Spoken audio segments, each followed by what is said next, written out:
everybody. Today is March 25th.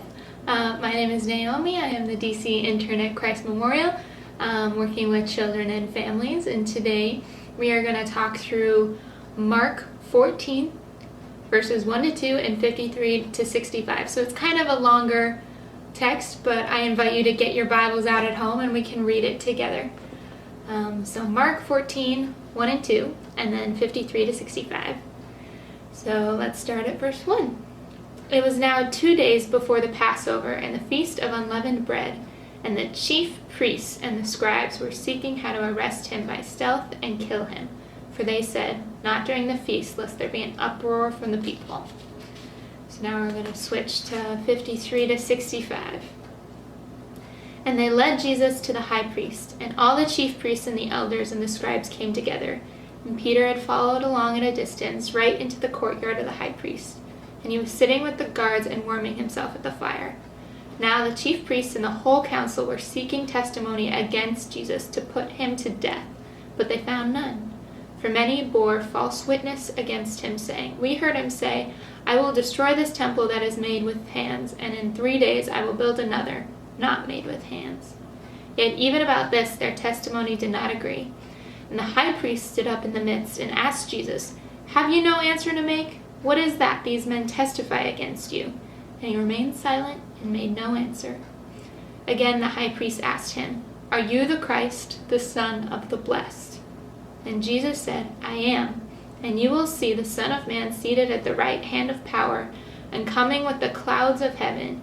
And the high priest tore his garments and said, 'What further witness do we need?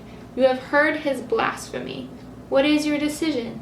And they all condemned him as deserving death.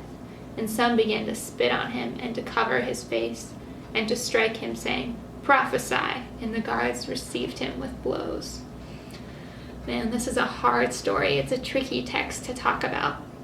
The chief priests are trying to make God look good. So when Jesus says that he is God, it makes God look bad. And that's what blasphemy means. Blasphemy means that it makes God look bad.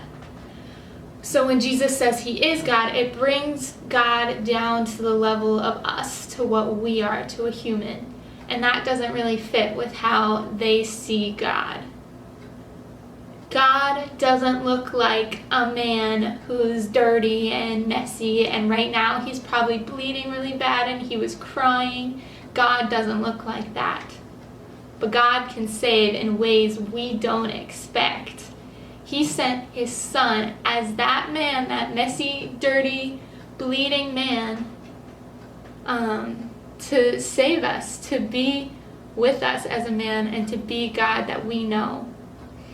They knew God would save them. They knew a Messiah was coming, but they didn't think he would look like that. They didn't think that God would come and die.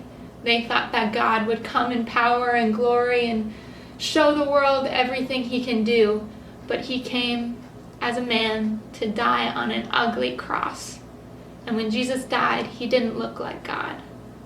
But when he rose, he proved that he was telling the truth.